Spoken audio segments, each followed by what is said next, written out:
来讲高雄有一个查甫人，今仔透早去病院乱，抑个公救保全，是去互警察抓起来。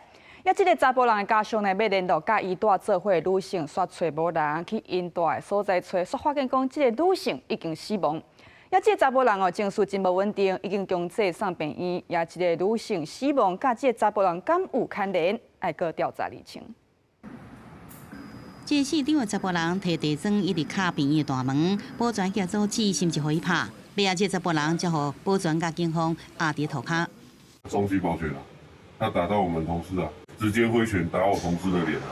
30透早5点外，43岁市场的查甫人伫病院扫来扫去，伊个大脑急诊，牵涉伤害、毁损甲医疗的暴力行为。警方缉捕了后，甲人抓起来，并且通知家属去处理。不过阿志讲，两个人真少来往，会协助联络伊的动机人，4个查某人。只是电话拢无接通，有时伊阿姊去住的所在找人，所以意外发现一桩的命案。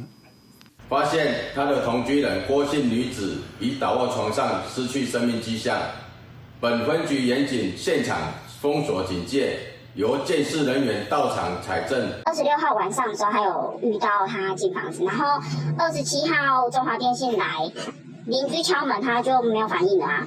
命案现场用风速线围起来，监视人员进行采证勘验，初步判断这死亡时间大约是2天。现场也无受拍分裂，也无明显的划伤甲刀伤，就已经拨车检方来侦办。原则上，我们还是会安排复验跟解剖了。那如果确切性，我们再请警方对外说明。